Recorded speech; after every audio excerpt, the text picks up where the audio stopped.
hot mics. Check. Hot mics. No compete clause is what I was Hot trying to say. mics? No compete clause. I'd love to talk about that if you guys are mics? down. You mean of no complete clause of Vincent Kennedy McMahon? Okay. No, like they're not going to be able to make them wait 90 days anymore. Oh, with So there's like a nationwide law. Yeah. Yeah. So there's a new law that came out gotcha. between. Yeah. So no, this is not just wrestling based. This is a federal law that's come down because all these employees were like couldn't go to other employers that did similar things because they have this no compete clause, which means they couldn't go to other employers or they couldn't go in a certain period of time. And it got to the point where you're basically holding them financially hostage. And they just passed a federal law saying you could no longer do no competes anymore. And I actually sent it to you guys on Discord this week where they were actually talking about how that was going to affect wrestling. Because my question was, will that affect independent contractors? I don't know the answer. I got to get more. I think it will. If it does, you can have some crazy shit like you used to see on from WWF to WCW, where you would see Rick Rude or somebody same night, like same night or the next night on one federation to the other, even though that stuff is live and popping. If they want to rattle some cages and Tony Khan, who has the money to do it, by the way, I don't think that WWE would take the time to do it. They would bring people in slowly, do it right when it mattered because they've got people in place. They've got replacements for replacements. Like when Rhea Ripley gets hurt, they've already got, they already have a plan before it's even, a plan. But for someone like Tony Khan, this could be very advantageous. You want to drop somebody, or if somebody's just like, let me out of my contract, and someone decides to do it, dude, like that's a big deal for Tony Khan to go, okay, when's our next show? Tomorrow? Put him on the show. Put him on the show right now. Letting someone out of their contract is different. Like, right. I don't think it's going to apply as much to wrestling as people think. Probably because they get paid for it. In other words, in Vince's contracts or the most recent WWE contracts, they have a no compete clause, but they're paid for that 90 days or whatever it is. Exactly. So it's not illegal. So they have the ability to do that. They can't break that. It's part of their contract. They call it a non-compete, but they put the money in there on the back end, so they're not holding you financially responsible. So not preventing you from making a living because they're paying you to sit at home. I mean, technically, that's what it is. I understand what you're saying there, but what if Tony Khan says, "Hey, what's your no compete for 90 days? Oh, it's 130,000. Okay, I'll pay you 250 if you come on tomorrow." But I don't think they can break it. Well, yeah, I don't think that would be breach of contract, or you would have to even though they're independent contractors, if you willingly enter a contract with a company, you are, but you're not an independent contractor. But you're affecting their money by not being on TV. This is the problem with the no compete in itself, right? I'm not trying to. Well, yeah, but WWE are not W-2 employees. They are 1099. I understand employees. they're independent contractors.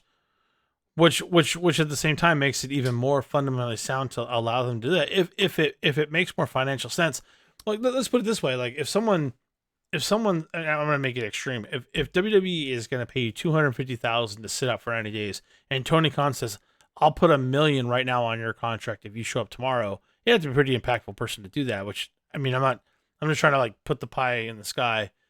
Like, what are you gonna do? You're gonna sue me for that? No. Like, why? Why can't I go, well, you're not giving me the money that Tony's giving me today, so the no compete clause is no longer valid. I'm gonna take this money today instead of your 250 that you're gonna pay me in 90 days. I mean, you could maybe, they might have to pay the money back if they did that. Are they paying it up front? I mean, I mean, it's still in contract, so you'd probably have to go through so many fucking legalities and everything. It's almost, and by the time you figure out what you can do, what you can't do, 90 days is gone. And you so might as well just keep your 250,000 or whatever. Man, way to squash the fun, guys. God, honestly, a lot of those guys that they're switching companies, they probably want a 3-month break anyways. They're like, I'm gonna go sit at home and get paid for 3 months, and then I'll see you. I'll come back in an hour. I thought this was gonna be a big deal. No, because if it was 30 years ago, and they had no competes, which they probably tried to at some point in time, that's a top of a conversation because they can't hold guys out and say, well, you signed a no compete. Yeah, but you're not paying me for 90 days. I don't know. You signed a no compete. Like, that's bullshit. And that probably was going on in the beginning for sure. Probably. And that's what they're trying to avoid is companies that are not paying their people. Oh, well, you're going to resign? Well, that's fine. We'll pay out your vacation. We'll pay out whatever we owe you. But you can't go anywhere of a like business for 90 days. That is what they're doing away with. Like, I think Vince protected his little butthole like years ago. It's actually not 90 days. It's like my companies, my mind tried to actually have me sign one where like you're not... Like the industry that you're in, it's not even 90 days. You just can't work for a competitor, which is bullshit. I mean, that's, yeah, so it's that like, should be absolutely illegal. Really? That's I've always Especially seen, if you have a degree, if you have a degree in something and you have history in something, like, yeah, there's no way they could do that. That is illegal and they should stop that, like, for sure. Yeah. But I think Vince protected himself years ago.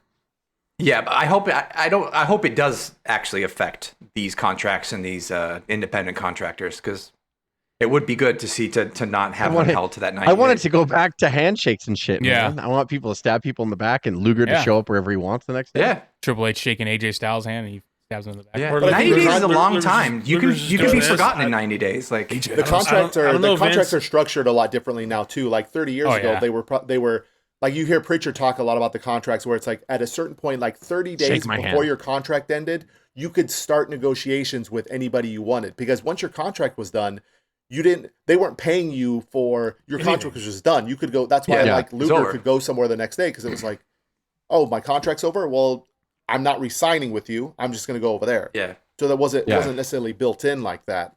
And you had to wait, but it was built in the contract. You cannot negotiate with another competitor before until 30 days before your contract ends or something like that. You know, so it was kind of the reverse. It's like it was like tampering or something, right? Even like now, I think you can't be tampering, but which it happens all the time. Yeah. We met it. Oh, you're in the same bar I am. Oh. How weird. Not even that. Not even that. Like, oh, you're Joe's wife? Let me tell you a bunch of shit. And then you go back and tell Joe that when you get home. Like, and then your wife comes back. So I heard this and that and this and the other. And you need to be here at this time in this place at this restaurant. So and like, I happened to run into Bruce Pritchard at Trader Joe's, and he told me it was crazy. And he can't talk to you because you're under contract and you're not allowed to talk about it. But he told me that if he was going to hire me, he would do this for me. What would you think? What should I do? And you're like, I think I like that. I like that a lot. Exactly. Go to Vince's fucking pool, like they always talk about. Like Vince invites everyone over his house. Like, let's come on over. Let's go swimming. Get the fuck over here. Hey, shake my hand. So he's sold. Don't pee in my pool.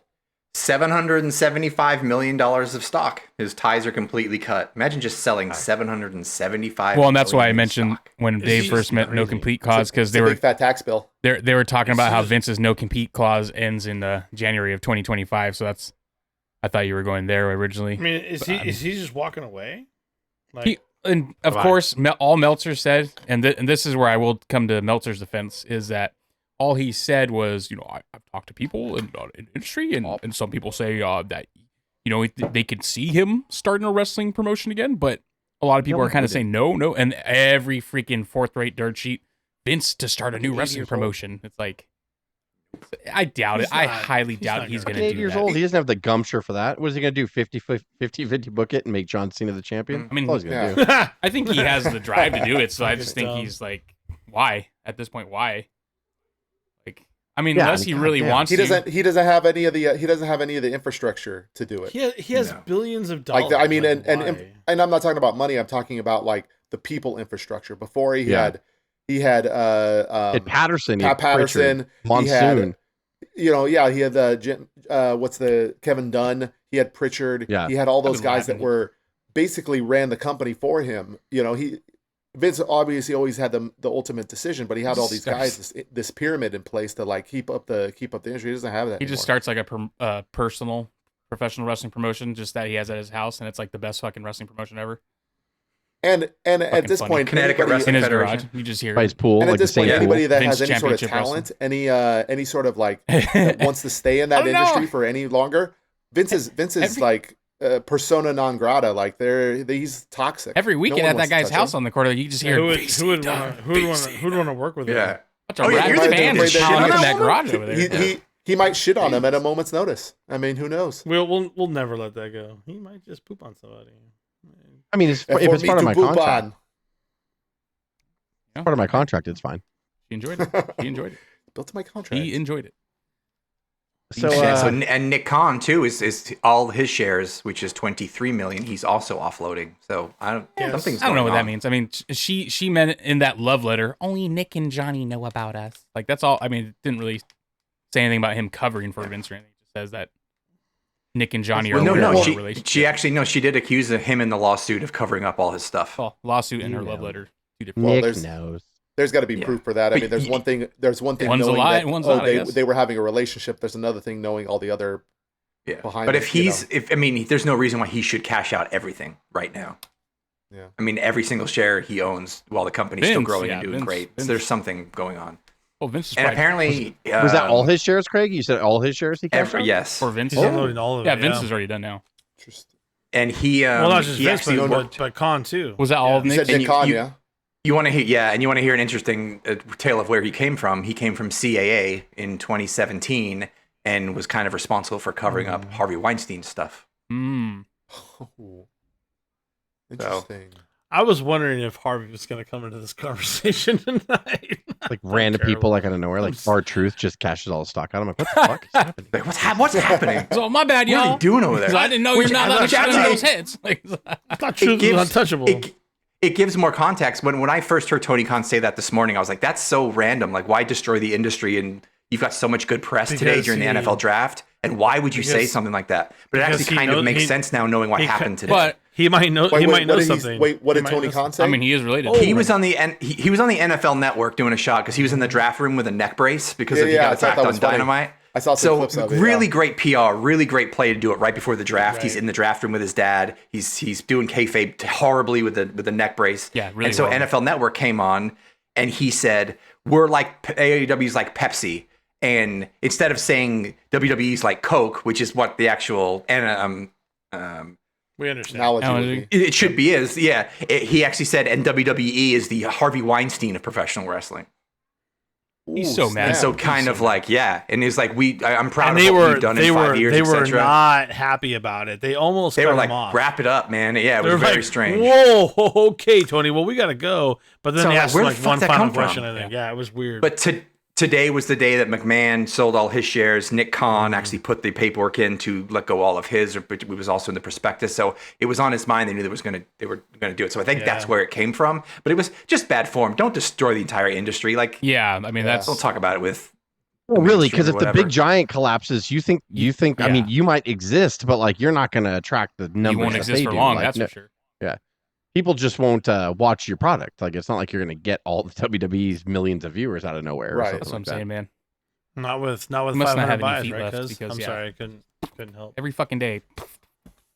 Want to see me shoot my foot? 500 buys should take care of it, right? Because that was TNA. Jesus, yeah.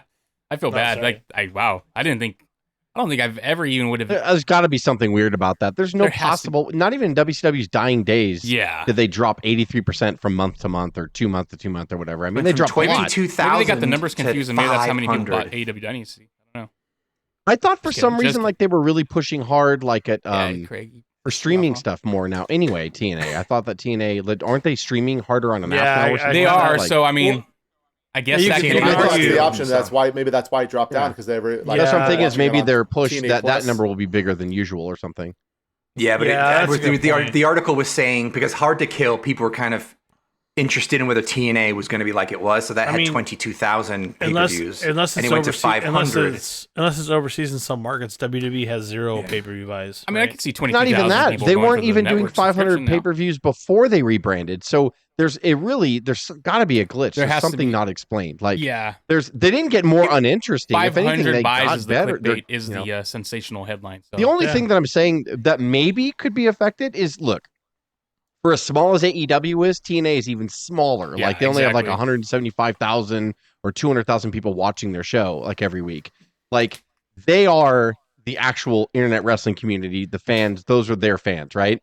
So when they fired Scott D'Amore, like I think that's all their fan base is sensitive internet wrestling community people who reacted to it. So maybe.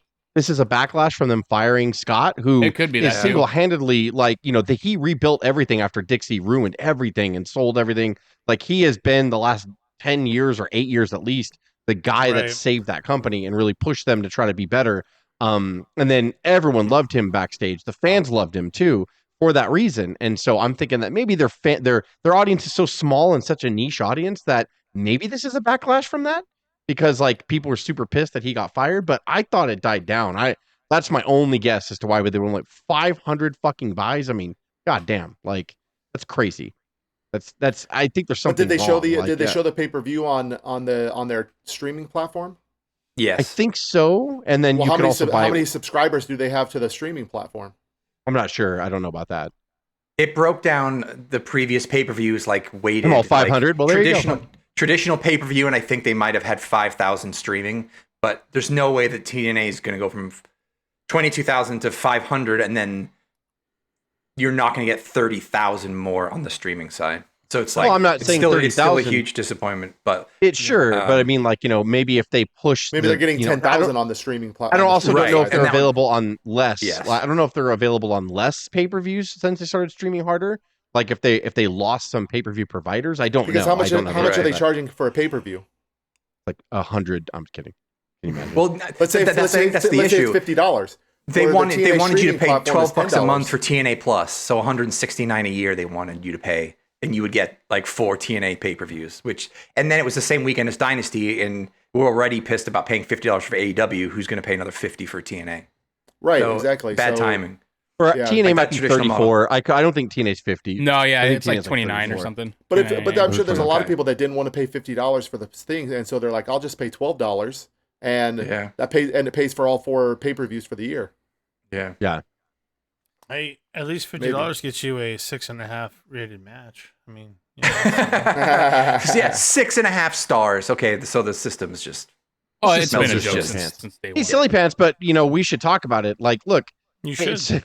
It's so hard to say. Like to see that match. every match apparently, like is now the greatest wrestling match we've ever seen on American soil. But I mean, like, I think this one was so good because they actually slowed it down. And the thing is I saw kind of an homage to every style: lucha style, Japanese strong style, American wrestling.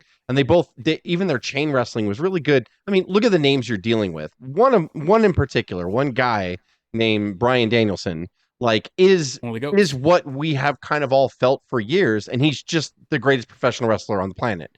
And that's it. He's the biggest draw. He's not an Austin. No one's saying that he's in that ilk of The Rock or Hogan or anything like that. But like, he just happens to be the greatest professional wrestler and has been probably for the last 10, 15 years. And like, that's it. My sentence. And I don't know that there's anything wrong with saying that because I don't know how many times he has to prove it. I don't know how many different people he has to get in there with. The most modern guy is Ospreay. Ospreay's wonderful. Don't get me wrong. But Daniel Bryan had to get in there and wrestle the modern style. So that just shows that his mind is still there and he still loves professional wrestling. And he has kept up with as the style has progressed from his Ring of Honor days. He learned so much from being part of the WWE. I mean, my God, Daniel Bryan owes them, and I'm sure he'll never talk shit on them. He owes them everything.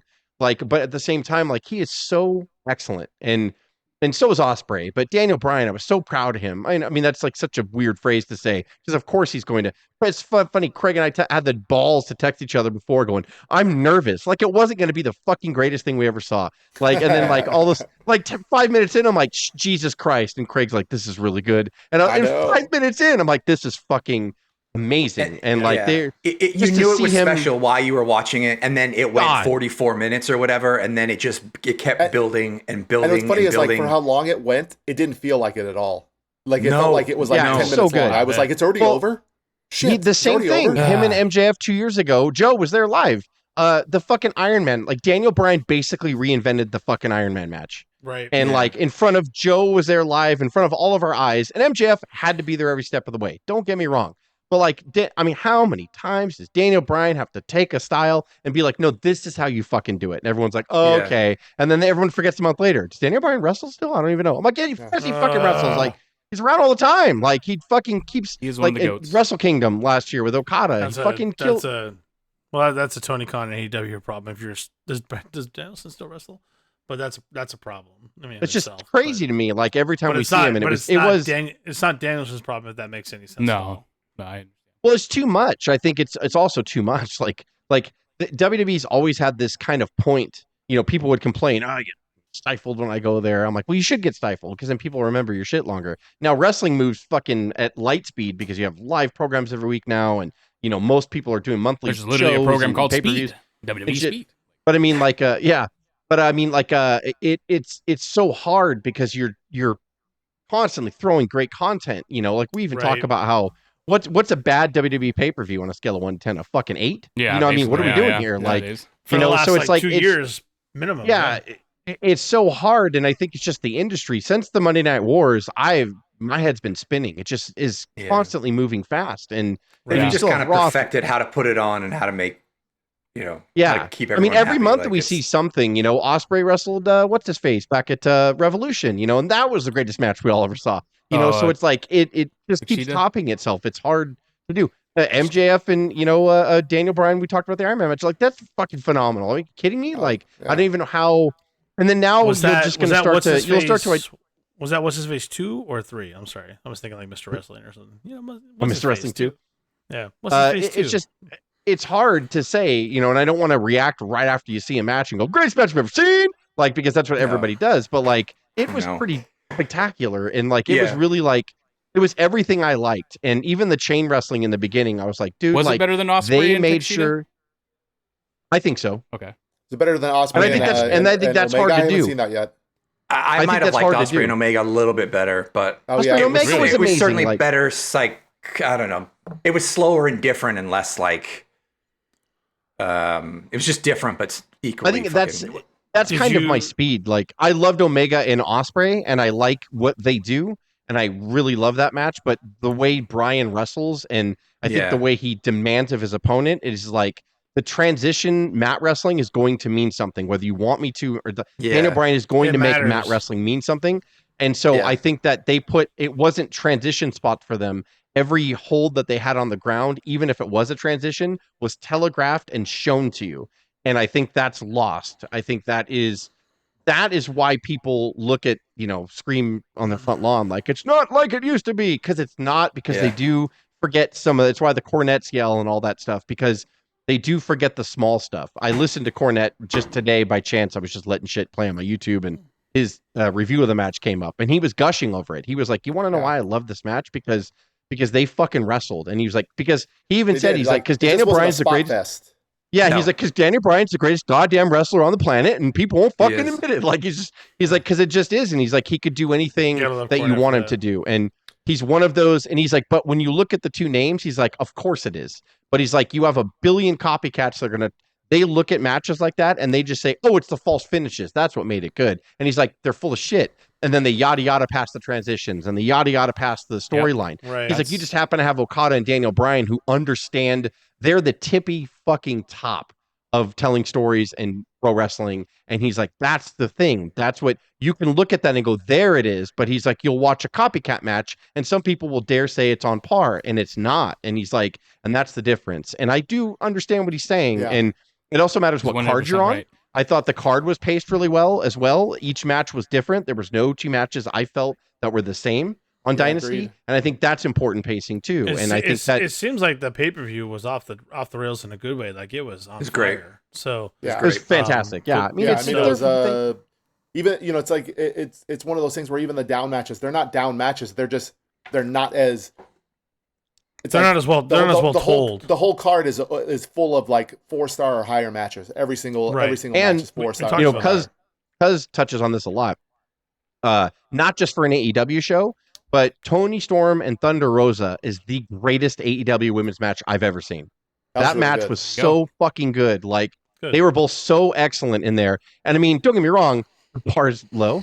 But I mean, at the same time, like they would even stand out on the WWE card. It's like they both could have put them talked with each other, and they're like, people would have been raving about that match. I felt like I don't know this for a fact, but I felt that they're like, you saw how all the matches, they've been all playing out before us. Like we have to keep it snug and physical, or we're going to lose them. And they went out and beat the shit out of each other, and they did amazing moves. And Toni Storm her promo before the match is just on a fucking another level. Like she's just on fire. Like, and her promo was wonderful, and everything that she's been doing is wonderful. And Thunder Rosa, I've been waiting for her to fucking show up. She was. They kind of fucked up the end when they took it black. They took it black and white too early. And then I was like, fuck. That gave away the ending to me, but I never was in doubt that Toni Storm wasn't going to win anyway. Like, but I mean, like, I understand what you're saying. Because when I saw that too, I was like, oh, Toni Storm's winning. Like, when I saw that. You know, they kicked to that camera angle black and white. They did it like a few minutes before the ending. And then I will say.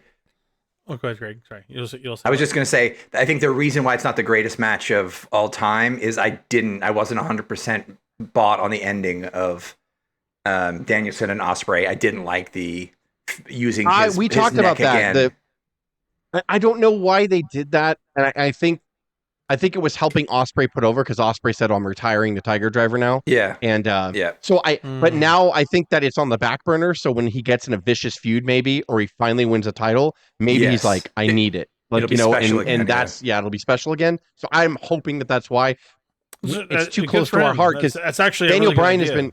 Daniel Bryan's been hurt for real, and I didn't like it because I was like, he's been hurt for fucking. Obviously, he wanted to do it. Daniel Bryan. But he had to agree to it. Yeah, they said that he took Bryan that Tiger produced Driver this fine. Like he produced the match too. Bryan. It actually, if you watch some of those intense moves, especially that one, they're perfectly executed. I mean, those guys just everything fell perfect. Everything. Everything. Did you guys see Ospreay's response in an interview about how Dave Meltzer seems to really like him and kind of carries the torch for him? He's like, I do appreciate that, but you know the thing that's interesting is that Kurt Angle's never had a 5-star match. Like Ospreay brought it up right away. Well, and then he said, and then he went on to say, "And I'm not on Kurt's level." And I was he like, did say that. He said, "I'm not on Kurt Angle's level." And he also there's some things that Kurt Angle can do that I can never do, and you know there's also things that I can do. There's things that he could do, that maybe that Kurt Angle can't do or couldn't do in his prime. He's like. And at the end, it is just some guy's opinion. He was very, very cordial about it. I love Ospreay. I really. He was really good about it. I was like, right there, guys. He answered it. He answered it perfectly. I was just happy that he brought Angle up because I'm an Angle fan anyway. And I loved it. I loved it because I think that a lot of people don't praise. I don't think people praise. You know, everybody talks about Michaels and Brett, and that's fine. There's nothing wrong with that. Angle doesn't get enough play, bro. I'm like. How the fuck do you not, when you see stiff wrestlers or whatever, how do they not watch Angle? Like Angle perfectly put it all together. He's a goat, man. And I know it's bad to say this, but Perk Angle was fucking insane in TNA. He was. He did everything. Like he didn't fucking he didn't care. He didn't care. Might as well fucking go off till the wheels go off, fall off or whatever. It's kind of did. And he did. He kind of did. Moonsaults off cages and fucking just raging with the mouth. Well, and I texted Craig this too, real quick. I don't know how much longer you want to talk about Dynasty, but you know, I think obviously Ospreay. What do you say? You know, I love him. He's great, fantastic. I'm sure WWE's like fuck on that one, but to me, I'm like the guy they should be kicking is fucking Okada. Like I watched Okada and Pac opened up the fucking show, and when I watch Okada. I'm like, he knows right where the fuck he is at all times. He knows what position he is. He knows everything. And he knew not to speed up. And I'm sure him and Pac are going to have a couple rematches or whatever. But he purposely knew, I'm going to give you a really good opening match. And that's what they gave you. And it wasn't a bad match at all. It was way above average match. Let me tell you that. But I mean, like, you could tell Okada knew when to put on the brakes. And he's like, when they book me in the main event, you'll get main event Okada. Like, but when you get opening show Okada, you're going to get opening show Okada. He knew when to piss the crowd off. That middle finger was fantastic. Like, it reminds me of the Dane Cook the joke where he's like, you know, have you ever been flipped off so hard? It's like someone has 8 knuckles, like, boom, like with the middle finger. He's like, that Okada just fucking, like, sucker the audience right in. And people were like, you fucker. Like, it was so funny. They were cheering him in the beginning. He wouldn't give them the people's elbow or something, right? Or what did... Okada does a move that he did not do. He's like, you don't deserve it or whatever. Yeah, he's like, no. And he flipped him off or whatever. It was fucking the best. And so he knows I would be kicking myself if I was WWE on that because that's their pace. It's know where you are. It's know that you have a lot of shows you're going to do in a year and you don't need to do everything all in one night every week. And Okada's like, I totally understand that. Like, he's getting older. You know, like he's done all of his shit in Japan that he's need to do as far as like prove how good he is and all that stuff. So I mean, I would, like I said, Ospreay obviously super valuable, but I think Ospreay's cool where he is right now in AEW. But Okada, like, is showing that I have what WWE wants. Like, I'm glad AEW put on a banger of a show. I'm glad they put on a banger, man. I heard like Joe said, there's not nothing less than a 4-star match, but even then the storylines converge.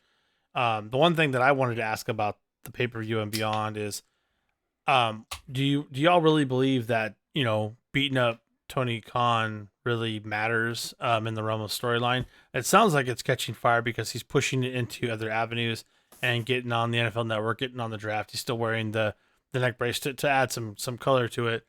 Tony Khan was beat up by the Elite, right? And merged with what is his name? You guys are know better than I do. Jack Perry.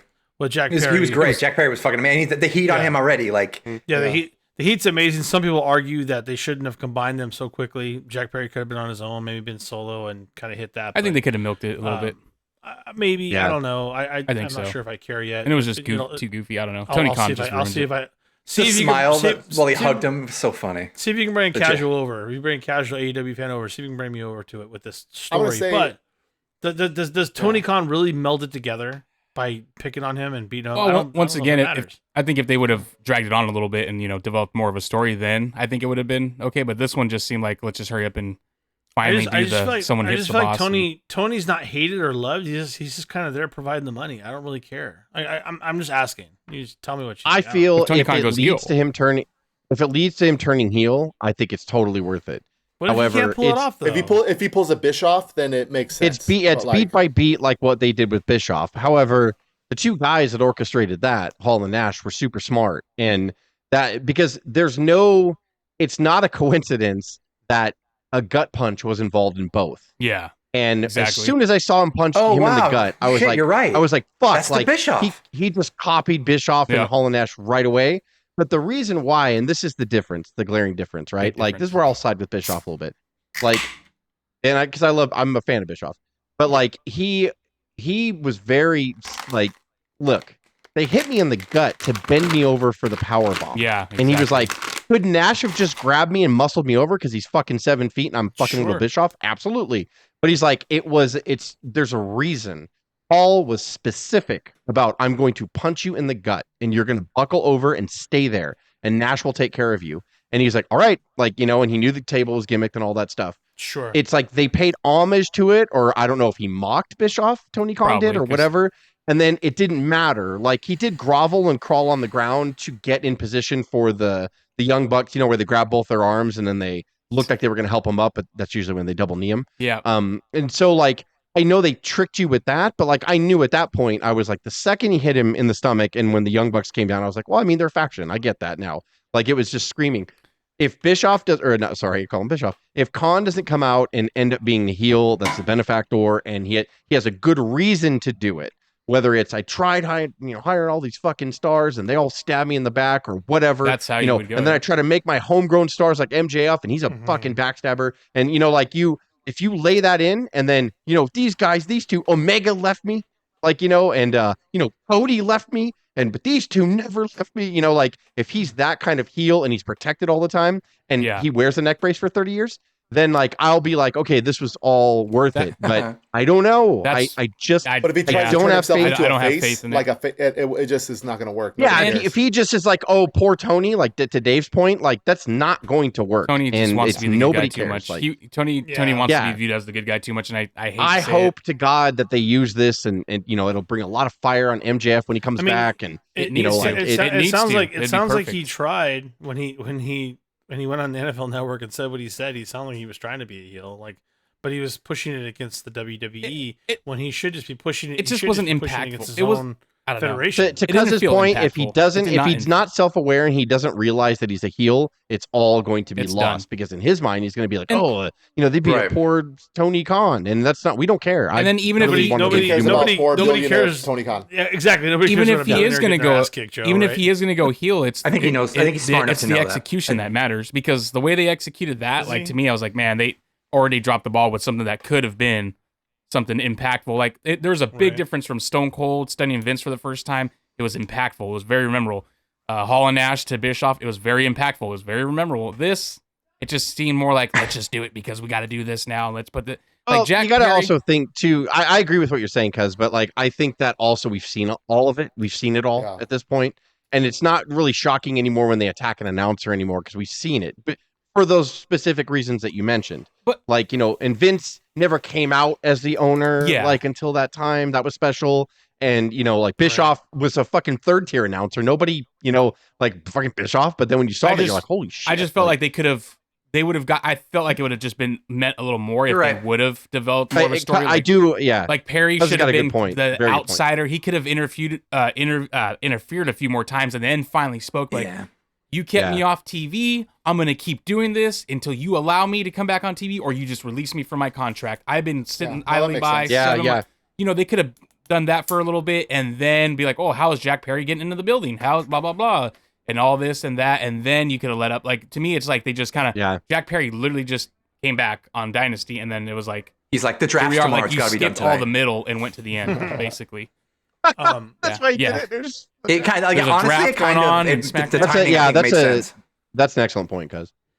So that's where and then that's I still enjoyed it. It was not perfect, and he's a terrible actor, and he forgot to even sell his stomach. But it was still cool. Like the stomach, and then he backbumped, and then he's like, oh, and then he grabbed his gun. I was like, God damn it! And then it's like, and then he didn't know what to do, so he didn't move. He was just like the V trigger. He was dead. He was dead off a stomach punch. The Meltzer driver looked too goofy too. Like for them to do that. Well, first of all, I hate the fucking Meltzer driver. I hate that move. Like it doesn't do anything. Stupid. Well, I feel like Tony, you can kill him with a gut punch. I mean, it's possible. Yeah, they should have left it after that. Yeah, he could die if you really did it. Can we shift gears? I wanted to talk about WWE for a minute. Nope.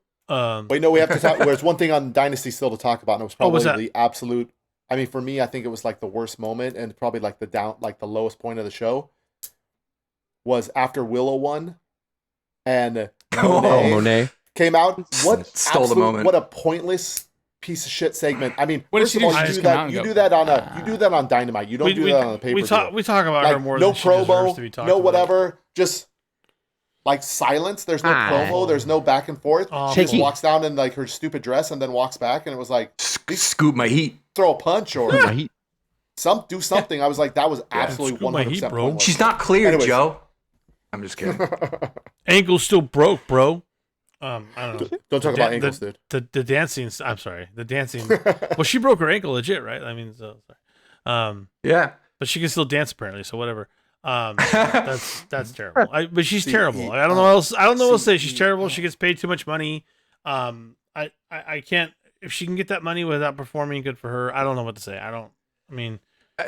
She's got to make it up. They all deserve it when they get that. A lot of people are really bad at their jobs and still get paid. I don't know. She's got to do it in the ring, and it's not. Yeah, I'll do it. That's all I can say. She probably won't. And she'll still get paid because he won't fire her. So she's probably in a good spot. I mean, and if that's the case, good for her. Good for Monet. No, actually, Dave, it's right in front of your face. What they're going to do is, like, in a couple months, they're going to have Tony Khan, and she'll gut punch him, and then that'll get her over, and then he'll die. Just every 3 months, like, he gets gut punched by whoever he brings in, just gut punches him, and they're like, oh fuck, like every weekend. You know what? I just actually fucking connect. You know what? It's going to be Tony and her. She's the CEO, and he's like the CEO. It's Monet's going to be with Tony. See, no, I don't allow what you and Cuz are saying right now because I book like that in my head too, and I don't want to be fucking disappointed because all those are great ideas. What Cuz said is fantastic. What you just said is fantastic, and it's not going to happen. And I'm going to get mad. It's not going to happen because you know how many times for the last like couple years where we're like, oh, this could be what they're because I keep booking all that stuff in my head too. I'm like, oh, and then they're going to fucking do this, and then the reveal. Like, and we're all gonna shit our pants, and then like it never happens. It's just that, and then it ends up being a gut punch. It'll be the most awkward moment in the world. Monet and Tony have to sell this thing. Like, that's right, Tony. We are in business together. And his being a heel, his fake hugs or whatever with his neck brace on, that you will print fucking Monet if you do that. But like, yeah, it's not going to happen. It's not. That's what makes me mad. And then Monet will be pushed as the greatest face champion of our time. Like to have. To 75% empty arenas. This is the teaser clip, by the way, just so we can put it out before it happens that we came up with. Tony and Monet.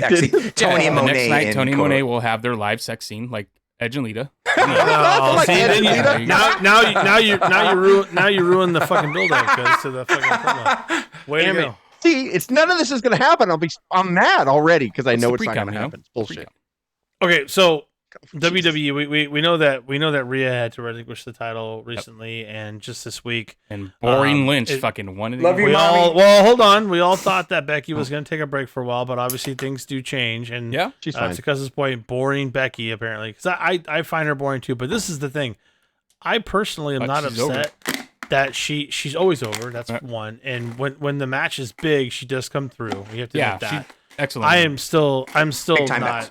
I'm still not very happy with Becky because I don't like the promo work anymore. I don't like other, anything about other it. than the one with Rhea leading up to Mania. That was good, but what I thought you were imitating Becky right now, and that was fucking exactly what she does.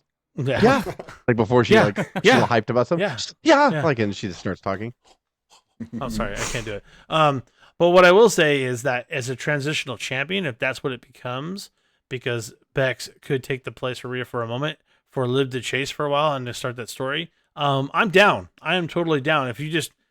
If Bex is your placeholder, because if you're going to put someone else over, yes, for sure. If you're going to put over a new up and comer or something, yeah.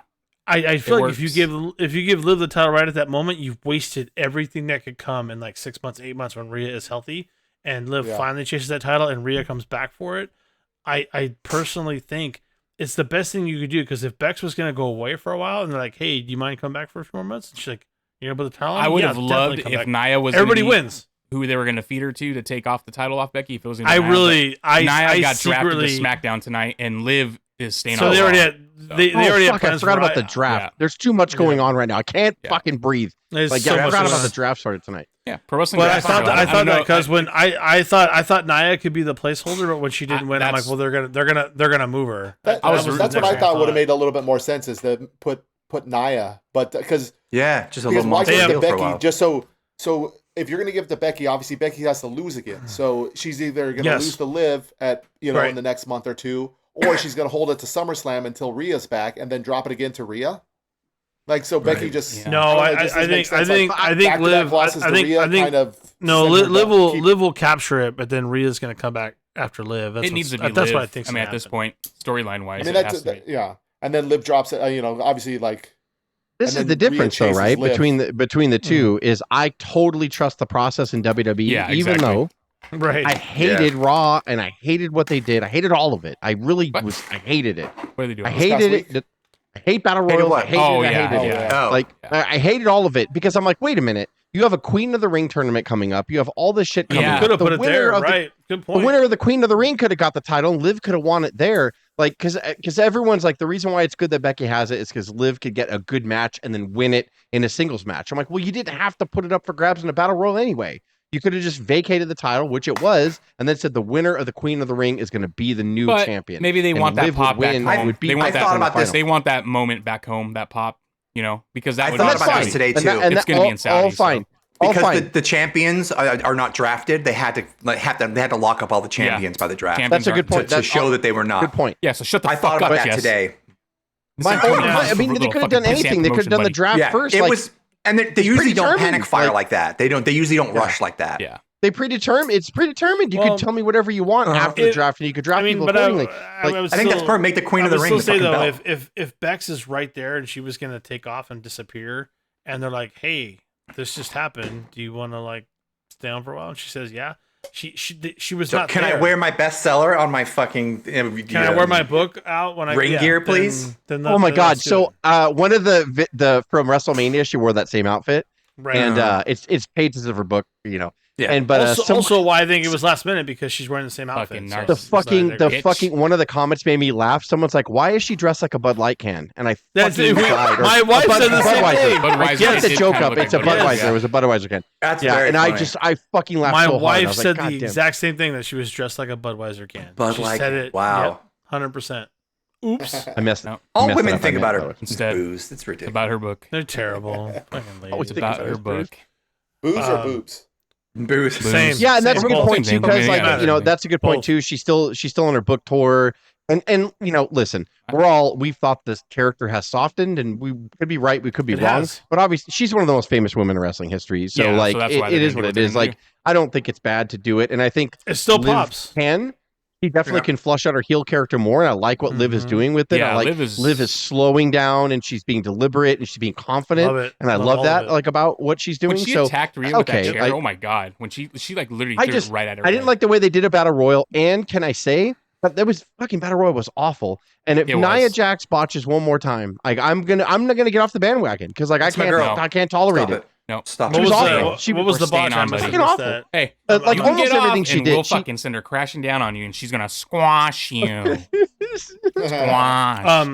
And the other thing too, Craig Craig and I talked about it, but the finish of the Battle Royal was the worst. I will say finish I'd ever seen, especially for a title change. Why do a Battle Royal if everything's outside? Well, not even that, but Becky doing that manhandle slam on the apron on the edge had no impact whatsoever. It was awful. Her it was fake the worst. Oh God, her stupid face. That's why I was like, wait a minute. For a minute, I was like, did they invite Vince McMahon back? And he was like, he booked the Battle Royal, like, because that's what he feels good again. It was guest booker night. He wrote it in 5 minutes after he tore up everything else. Right. He was just wearing a different colored mustache. I was like, who McMahon? Who supervised that finish? Who was in the back going, this will work? But they have all these people in the back that supervise matches for these purposes. Who said that was going to be okay? Who said that manhandle slam for Liv to fall off? It had no impact on the ring apron side whatsoever. Natalia's husband books most of the women now, TJ, right? Well, if he did, we need to have a chat. And there's another woman that get your broken neck ass in fucking gear. Whoa. Do something with your life, because if he was in charge of that, I don't care if I'm out of line. I don't care. He's been fantastic. You're out of line. And until this Battle Royal match, calm down. We don't even know if he's in charge. The most important question. The most important question is, sorry about your neck, buddy. Was it as bad as Jimmy and Jay at WrestleMania? That's the no, nothing is. Who booked that? Apparently, if you listen to the internet wrestling community, nothing is. It's the worst WrestleMania. Jimmy or Jay said that they actually got cut for time. And they're claiming that's shut up. I don't care. Figure it out. Still, who booked it? So instead of putting other like all their good spots in, how do they get cut for time? That's what I'm saying. Like it wasn't timing was not an issue. Maybe if he didn't come out and dance with the crowd for like you're not on syndication anymore either. You're not on any kind of like pay-per-view time frame. You're not on anything. I didn't hate it as much as everyone else did. It was the worst of the night, but it was serviceable. A little too many super kicks, but it was but they always have too many super kicks.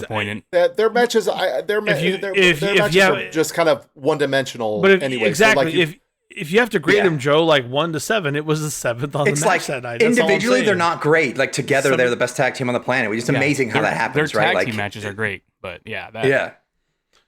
And then brother versus brothers usually don't work well anyway. The only brother versus brother that actually killed it was Brett and Owen. Other than like Steiners, Hardys, these guys, like there's always something missing with a brother versus brother. WrestleMania.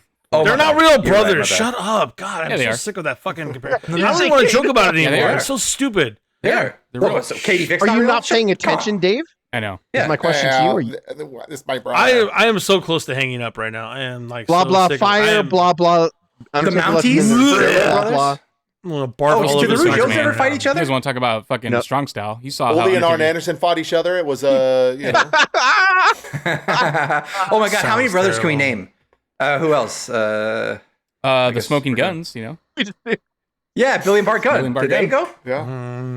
I feel like we should see Craig at the matches right now. Bushwhackers? Briscoes. Yeah. Or Briscoes actually might have been real brothers, but yeah. Funks. I guess Funks. They Funks fought each other, didn't they? No, I don't think so. Dory sucks. Maybe. That was harsh. Sucks. From my different styles. Sure, they went to an hour draw. It's funny. I talk about Broken X. You guys go, oh, and you just say someone sucks at their profession, and it's like, it's just fine. Well, Dave, you were out of line. Sorry for you. Yeah. You just sucked at everything you ever. But you sucked at everything you did in your life. You sucked at everything you ever did in your life. You put your heart and soul into it, and that's okay. You guys can say that. It's fine. Dave, what? You were out of line. I just noticed. It's also factual that some people have broken necks. I don't know. I understand the issue. I don't understand. Dave, are you wearing a Rhea Ripley vest? No, it's a LA Knight vest. Dummy. Oh, is it? Oh, it looks it's like the official dummy. Yeah. You know what though? I would rock a Rhea vest all day. I'm not. Oh yeah, dude! I almost bought one at you almost bought one? 39. Nice. Oh yeah, I put it on. I have that photo. I have that photo too. We should put it on the podcast. Look good on me. What about oh god. You can call me Poppy. What about our boy Sheamus coming back? Huh? I was happy when he came back. Dude, what the? Why are we so catty about like fucking? Everyone just and he makes fun of himself that the burger line was fucking hilarious. Drew can I just say, funny, dude. If I was fine, if I was Sheamus fat, I would be so happy with my body. Oh yeah, exactly. Right my God, of course. Yeah, I would throw an old man down a flight of stairs to be Sheamus fat. Yeah, right. People don't understand. He just came back from a neck injury. Like he could only do so much. Like yeah. By the way, a neck injury from entertaining us. Yeah, neck injury, David. Yeah. We got spoiled. So let his fat ass be Orton happy. came back, fucking out of line jacked. with what you AJ said. Styles came back, jacked. Jacked. Edge came back, jacked. I mean, Yeah. so we're just got used to like, you took a year off. You're going to be in the greatest shape of your whole life. Sheamus said he got called up. Sheamus said he got called up early. Yeah. And by the way, from the week of the match to the week of the promo with McIntyre, he already looked different. Yeah, he's already lost week weight. apart. Yep. Fucking leave him alone, man. Fuck. Already No way, is dude. working on it. Like, We've leave already him the seen fuck Sheamus alone. shredded. We're Like, assholes. Sheamus Like the being- No, we IWC. He should have been working harder in the offseason. None of us said anything on this pod. I was like, in my mind, I was like, oh, Sheamus is a little big, but I'm like, he still looks good. I'm like, and he was wearing the longer shorts. He was a little bit upset. I love that he came back with his old song. I was just happy. I was just happy. Lobster. I was just happy. I was happy he was back in there. That's good, coach. That's the best And thing- don't one of the forget, best there was a songs, time. actually. There was a time when everyone on this pod was sick of getting Sheamus crammed down our throats like 15 years ago. It's fucking Sheamus every week. Banger after banger after banger. I Super started watching Sheamus again when he was already a couple years in, so I didn't get that in the beginning. I came around on Sheamus. I used to hate that dude for years. I don't know why. I He's thought really he was go bullied. back and But watch I came his around matches. on He's him. really good. His Well, series of Vince matches. booked every. like- we I didn't like him since he beat Daniel Bryan and like when he squashed Daniel Bryan. I was like, Yeah, I think that's because Vince beats everything to death. When Vince finds a new toy, he's like, put the world title on him right now. And then like he doesn't like, but then when they stop, like when Sheamus actually had to work in the mid card, and recently when he was having those matches with Well, it's a Gunther shame. and Drew amazing and all that stuff, like you saw like God, like they should have built him like this. And then when he eventually wins the title, the world title, it's special, you know. It Instead, matters, it's like yeah. Sheamus is 19-time world champion. I'm like, yeah, I know, I hated half of them, like you know, because like it was just like Vince just fucking is like, put the title on him, put the title on him, put the title on him. It's like, God, Again, fuck, not- man, get not- telling you. not his tell a fault. story.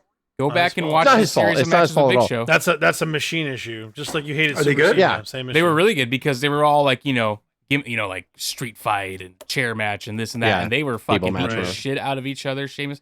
The funniest one that I remember was when it was after I think the TLC match where they had the big giant chair and everything, and Sheamus came, hey fella, I just came out here to shake your hand. You were the better man last night, and then or whatever, and Big Show's like, okay, like he shook his hand, and Sheamus started walking out of the ring, and then fucking Big Show's all, now get to the back of the line, you potato picking Irish. So you think I give a damn about you coming out here shaking my hand? Like, it was so fucking funny. And then Sheamus bro kicks him, and then that's when Ziggler was coming out to. That was one of his attempts to cash in the Money in the Bank.